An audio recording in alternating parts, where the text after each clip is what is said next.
नमस्ते, आप देख रहे हैं कर्पूरी ज्योति लाइव। अंतिम में सब्सक्राइब करना ना भूलें। आप यूट्यूब,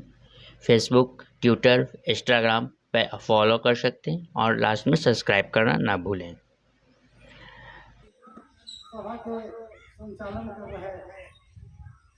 आदरणीय साथी नसीर पासवान जी, हमारे बड़े ही जुझारू साथी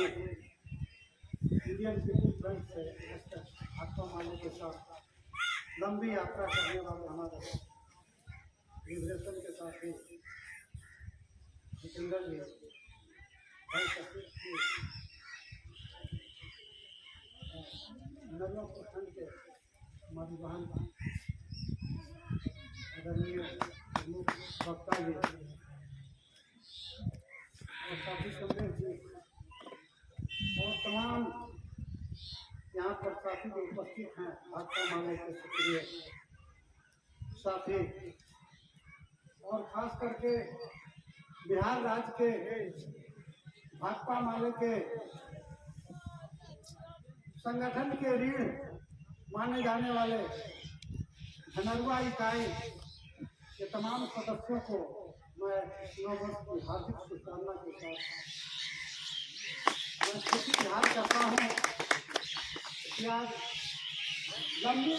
राजनीतिक और सामाजिक यात्रा तय करने के बाद आज पुनः मैं भाकपा माले के एक कार्यक्रम में शामिल हूँ। नववर्ष के साथ खुशी की बात मुझे है, खास करके भाजपा भगाओ और देश बचाओ जो जन आंदोलन है, ये बहुत बड़ा जन आंदोलन है। क्योंकि देश में या धनरुआ के क्षेत्र में या किसी राज्य में गरीब गुरुओं की संख्या सबसे ज्यादा तादाद में। देश के संवैधानिक नियमों के अनुकूल जो भारत के संविधान के तहत हम लोग हैं या सरकार है या कोई पार्टी है, उस संविधान के तहत इस गरीब गुरबा के लिए बहुत से मौलिक अधिकार हैं, लेकिन पता नहीं सरकार चलाने वाले देश के प्रधानमंत्रियों या देश के राष्ट्रपति जो संविधान के पढ़ने पर स्टडी हो रहा है, ये पता लग रहा है कि अभी तक देश के 90% लोगों को, इसमें खास करके गरीब गुरबा हैं, मीडियम क्लास के नौकरी करने वाले और मजदूर वर्ग के बहुत बड़ा संगठन जो है, उस संगठन के साथियों को क्रांतिकारी जो अपना किसान सभा था उससे हम लोग जुड़े हुए रहे हैं, उस जमाने के कार्यों को और आज के कार्यों अगर तुलना किया जाता है तो आकाश पाताल का अंतर है। लेकिन खैर जो भी हो, 9 वर्ष पर एक छोटा सा प्रयास के साथ हमारे जितेंद्र भाई कार्यक्रम के आयोजन भाजपा किए हैं, आए हुए हैं तमाम साथियों। सीधा सा सवाल है कि देश के भारतीय संविधान में गरीबों के लिए क्लास 1 क्लास से लेके मैट्रिक तक शिक्षा फ्री है। आदरणीय प्रमुख साहब भी यहाँ पर बैठे हुए हैं। प्रमुख साहब का क्षेत्र है एक धनरुआ, पूरे क्षेत्र के मालिक हमारे हैं, हमारे मुख्यमंत्री हैं और मुख्यमंत्री एक तो हमारे बिहार सरकार है, नीतीश कुमार जी हैं। लेकिन ये देखा जा रहा है कि जो हमारा मौलिक शिक्षा का जो अधिकार है, इस अधिकार का हनन किया। हमारे गरीब और जो किसान भाई हैं, वो चाह कर भी अपने बच्चों को शिक्षा नहीं दे पा रहे हैं। कारण कहाँ है? कहीं ये प्रमुख साहब इस पर बताएंगे, जितेंद्र भाई बताएंगे, लेकिन मुझे ये लग रहा है कि सरकार जो चल रही है वो गरीबों के विरुद्ध। हम लोग का एक ही कर्तव्य हो जाता है इस लोकतंत्र में कि सरकार को सिर्फ वोट देके अब 5 किलो अनाज लेके हम सरकार कर, उसके बाद ना हमारी शिक्षा के लिए काम हो रहा है, न स्वास्थ्य के लिए काम हो रहा है, न रोजगार के लिए काम हो रहा है। सबसे बड़ी विडंबना इस बात का है, यहाँ पर साथी पढ़े लिखे भी हैं, एक आजादी के बाद 1953 में एक आरक्षण का मामला आया था, जिसका नाम है काका कालेलकर आयोग। उस आयोग ने 2 साल लंबा यात्रा करने के बाद 55 में रिपोर्ट भारत सरकार को दिया गया था, जिसमें कहा गया कि देश के लोगों को, जो गरीब गुरबा हैं, किसान हैं, उन लोग को आरक्षण मिलना चाहिए 70%। 56 में बजाबते उसको पार्लियामेंट में पेश किया गया, लेकिन उस समय के तत्कालीन प्रधानमंत्री पंडित जवाहरलाल नेहरू ने उस कमीशन के रिपोर्ट को लागू नहीं किया। पार्लियामेंट के किसी भी मेंबर ने उसको लागू करने पर विचार नहीं किया। सरकार ने अपनी लाज को बचाने के लिए 1966 में एक चिट्ठी लिखा गृह विभाग ने। उस समय हमारे गृह मंत्री भारत सरकार के गोविंद बल्लभ पंत साहब थे। उन्होंने सभी राज्य सरकार को चिट्ठी लिखा कि राज्य सरकार अपने राज्यों में आयोग, समिति या परिषद बना के उसकी अनुशंसा के आधार पर गरीब गुरबों को संख्या के आधार पर आरक्षण दे। जिसकी हालात खराब है, जो पढ़ लिख नहीं सकता है, जिन लोगों को राज्य सरकार में नौकरी नहीं है, ऐसे लोगों को एक सर्वे करके और सरकार इन लोगों को उनकी भागीदारी बनाया जाए। लेकिन किसी भी सरकार ने इस पर कोई अच्छा काम नहीं किया। लेकिन 78 में मुंगेरी लाल आयोग कमीशन गठन कर,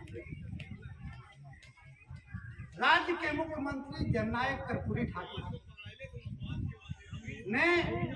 बैकवर्ड क्लास को 26% का आरक्षण दिया। उसको कर्पूरी फार्मूला के नाम से जाना जाता है, जिसमें अति पिछड़ा के भाइयों को 12% और बैकवर्ड क्लास के यादवपुर में कोयरी को 8% का आरक्षण था, 3% महिला का आरक्षण था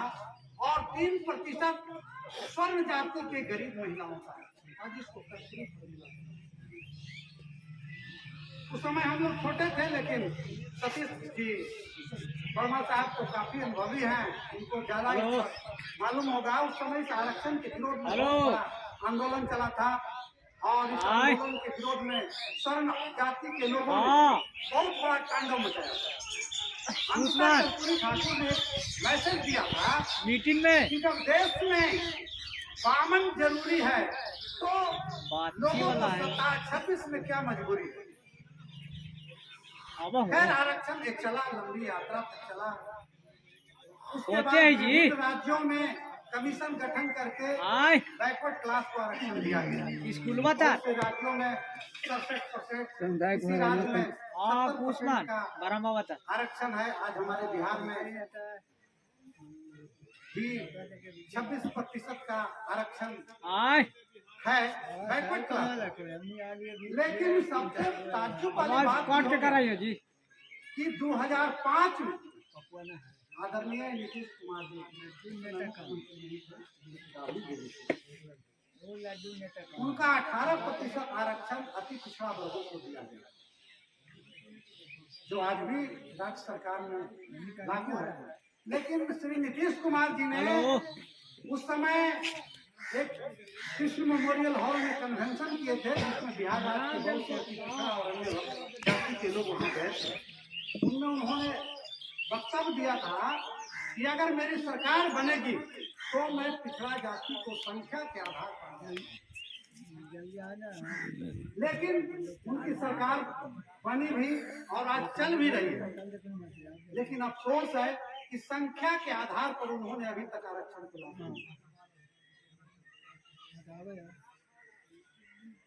संख्या के आधार पर उन्होंने आरक्षण लागू नहीं किया और जो 18% आरक्षण था, आज मात्र बिहार में हमारी बहन आरक्षण के तहत प्रमुख बनी हुई है, मात्र 16% का आरक्षण है, जबकि इस वर्ग की आबादी बिहार में 45%। अब इस चीज से बहुत से लोगों ने बैकवर्ड क्लास के यादव, एक सुनील कुमार जी थे, उन्होंने हाई कोर्ट में रीट लगाया। बात उस समय जब खुल गया कि जब हाई कोर्ट ने कहा कि नहीं भाई, इन वर्गों को आरक्षण संख्या बल के आधार पर, कमीशन के आधार पर मिलना चाहिए, तो सरकार को फिर आना। और 4 नवंबर को सरकार ने बजाते बिहार में नगर निकाय का जो चुनाव हो रहा था उसको रद्द कर दिया। सरकार ने अपनी लाज को बचाने के लिए पुनः एक आयोग का गठन किया और अति पिछड़ा वर्ग से नवीन कुमार आर्या जी को समिति का अध्यक्ष बना के औने पौने में जिस आधार पर आरक्षण था, उसी आधार पर सरकार ने चुनाव पुनः करवा दिया। इस चुनाव को कैंसिलेशन करने में, पुनः चुनाव करने में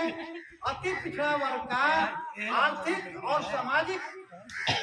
हनन इतना हुआ जो चुनाव लड़ रहे थे। लेकिन सरकार ने चुनाव मात्र 16% पर करवा दिया।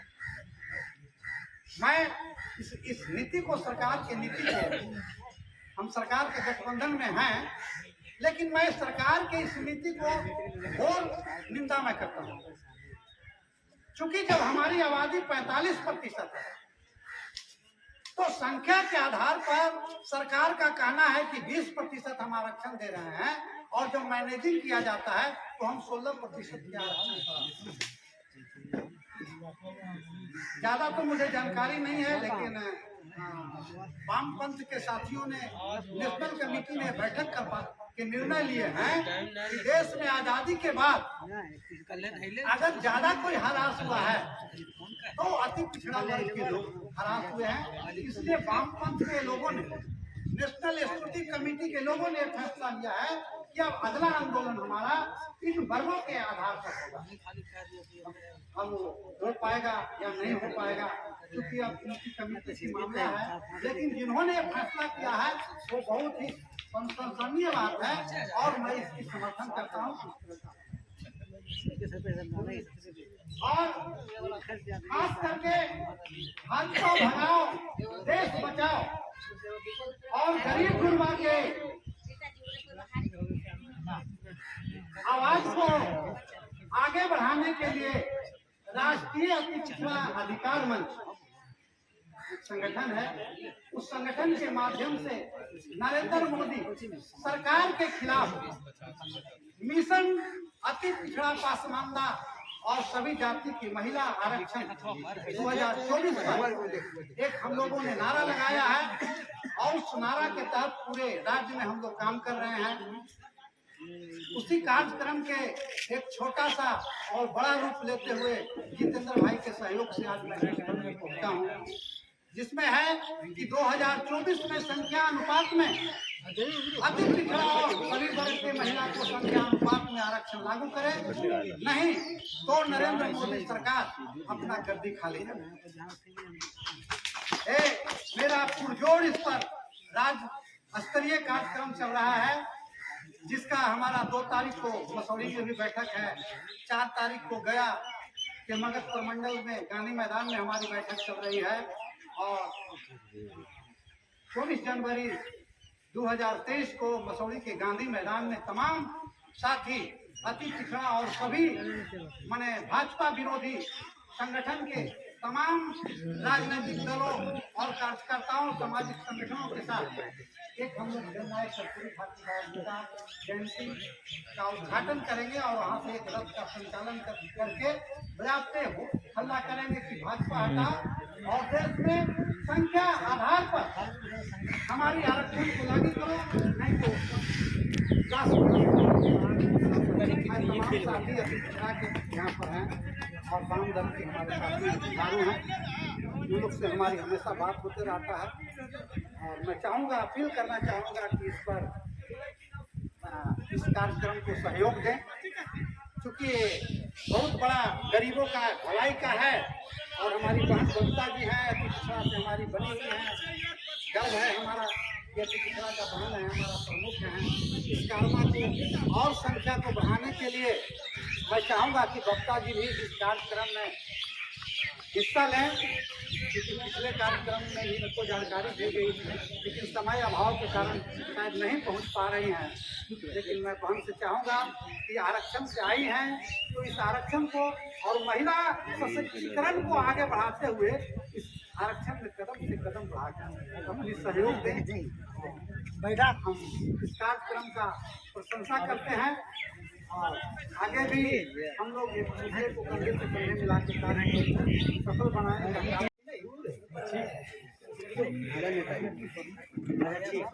नई साल की हार्दिक शुभकामनाएं सभी को नमस्कार करती हूँ। आज साल को पहले तो सब लोग यहाँ पर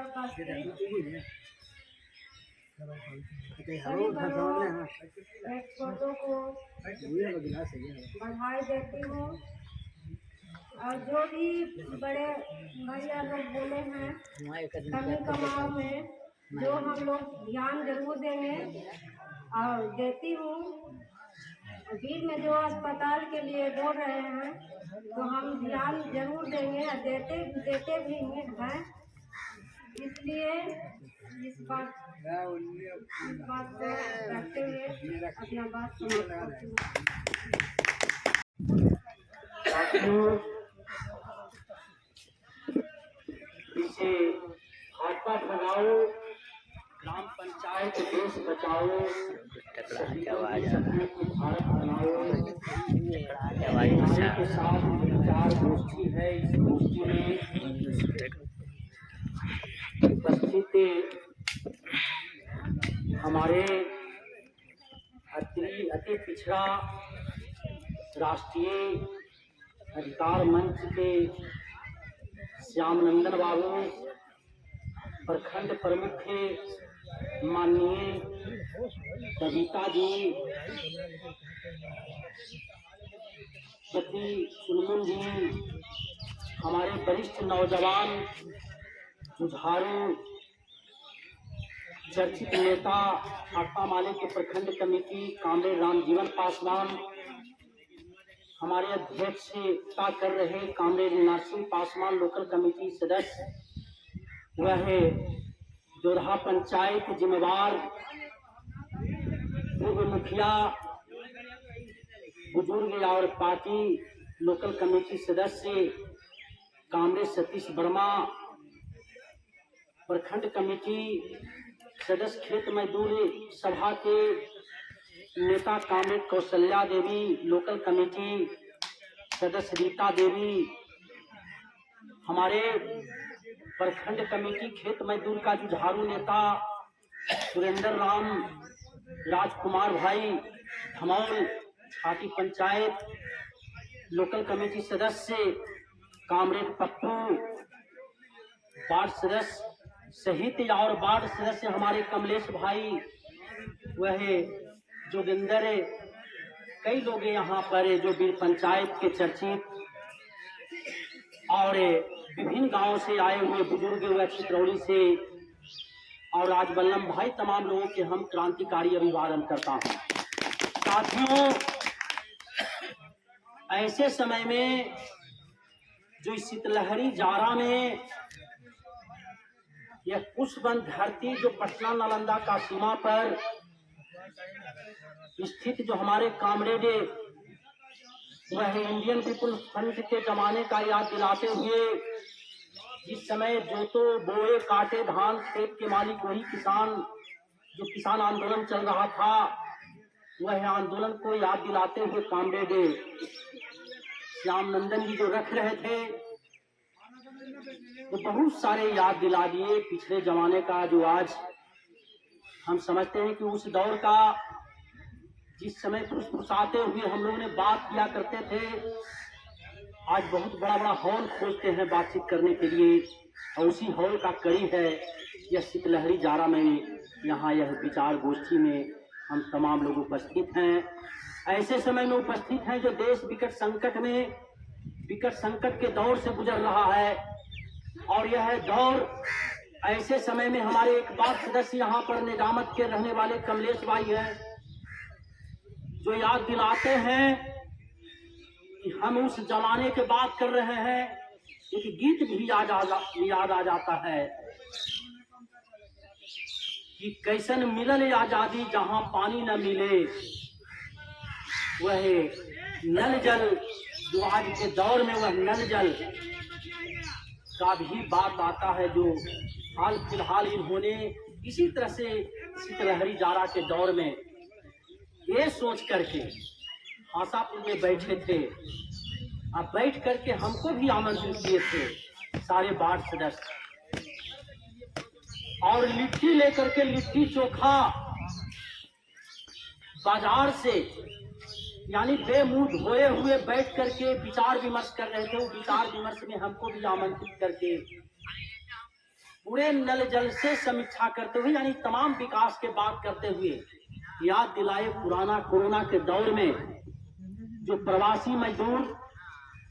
चलते हुए किसी तरह से कट छट करके बच भी गया, पैर में फोड़ा, जख्म लिए, जो हम लोग का दर्द को सुनाने के लिए दौड़ पड़े थे, उसका वीडियो किए थे कमलेश जी। वही याद दिलाते हुए बोले कि आज भी कोरोना का चर्चा जोरों पर है, और ऐसे जोरों पर हमारा हॉस्पिटल जो है, वीर अस्पताल, जो आजादी का एक प्रतीक है, पटना नालंदा का बॉर्डर पर, जो आज तक अभी तक संसाधन रहित आधुनिक रूपरेखा लेकर के जो बना है, बिल्डिंग तो अच्छा है, लेकिन इलाज अभी तक नहीं है। इस पर सबसे ज्यादा जनहित में तमाम सवालों पर उन्होंने मूल्यांकन करने का, विचार विमर्श देने का, तो हमको लगता है कि 2023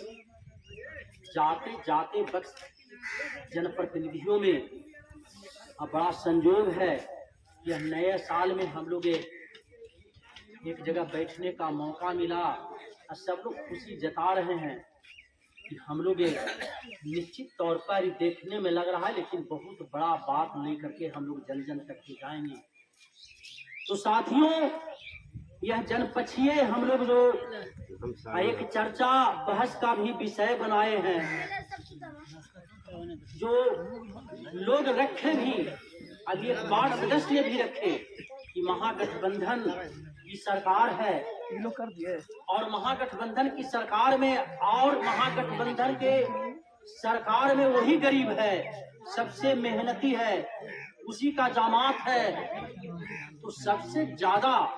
गरीबों का मान सम्मान, रहने का घर, जमीन, पानी पीने का, स्वास्थ्य का, और सबसे बड़ी बात लाए कि शिक्षा के प्रति हमको, शिक्षा स्वास्थ्य के प्रति कितना हम मिलट के अनुशासनबद्ध बनेंगे। यह हमारे प्रखंड प्रमुख हैं, तो जो श्याम नंदन बाबू ने रखे कि हम लोग भी एक प्रयोग स्थल के बारे में यहाँ बनाएं, इसका एक जवाबदेही बने। जो हमारे इस सतही बगल में, जो हम समझते हैं कि 2 अनुमंडल का एक लौता स्कूल है, बुनियादी विद्यालय, जो अभी राष्ट्रपिता महात्मा गांधी के हत्यारा शासन में है, जो आरएसएस कहते हैं, बीजेपी कहते हैं, वह शासन में है। वही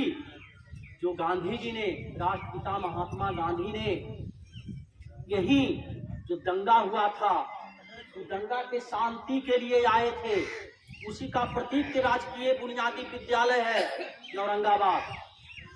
जहाँ पर दरी, कालीन, कपड़ा बना करता था, सूत काटा कर किया हो जाता था, किसानों का, मजदूरों का प्रशिक्षण चला करता था। यानी कहने के मतलब शिक्षा रोजगार का एक प्रतीक है, उसको धाराशाही करने की कोशिश है, साजिश है। वह बुनियादी विद्यालय के बारे में बार बार एक कोशिश, सबसे पहले हम समझते हैं कि प्रमुख साहब का भी भूमिका रहा शुरुआती दीक्षे के साथ में। तो हमको लगता है कि कोशिश तो है, प्रयास है, और यह प्रयास निश्चित तौर पर एक चुनौती के रूप में हम लोग के लेने की जरूरत है। और हम चाहेंगे, मेरा भरपूर कोशिश रहेगा, जो अभी सवाल आया कि हम लोग प्रयोग स्थल बनाएं, और एक प्रयोग स्थल का ही कड़ी है, जो एक इशारा है उस शहीदों का, सपनों की भारत, यानी आज़ादी की लड़ाई लड़ने वाले बहुत हमारे शहादत दिए, और फिर आज़ादी के बाद भी कच्ची मजदूरी से पक्की बनाने के लिए भी बहुत सारे लोग शहादत दिए। जो भेड़ बकरी की तरह रहने वाले जगह नहीं था, उसके लिए लड़ाई लड़ने की ताकत बनाया, उसके शहादत देने वाले वैसे कॉमरेडों के साथ जोड़ करके हमने यह नए साल का नया रूप में हमने कोशिश कर रहा हूँ।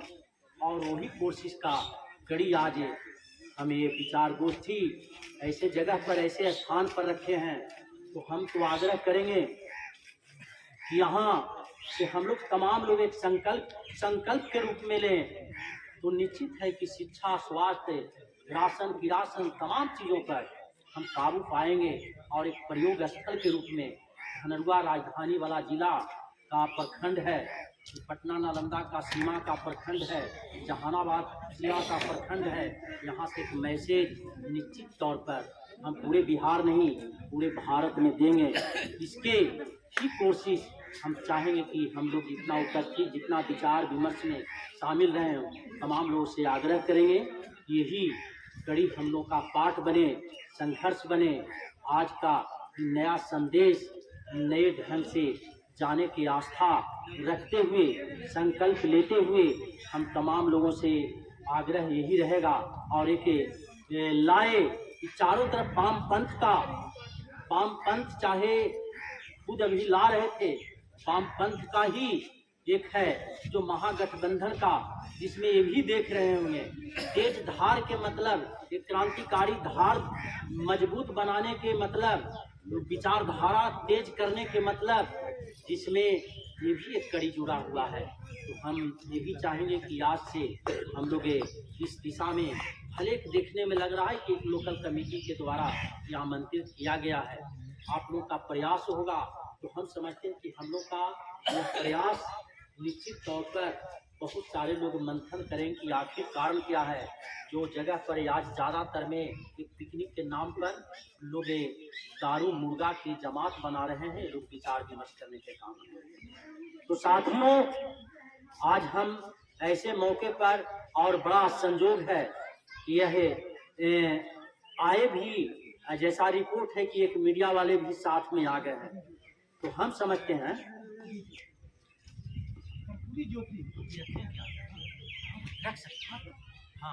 तो हम तो आग्रह अध्यक्ष महोदय से भी चाहेंगे, हमारे जो सभा का संचालन करने वाले हैं, कि कार्यक्रम समाप्ति के पहले उनसे भी बात विचार को लेते हुए हम अपना कार्यक्रम वक्तव्य समाप्त करते हैं, विराम लेते हैं। इनकलाब जिंदाबाद, आसाम वाले जिंदाबाद।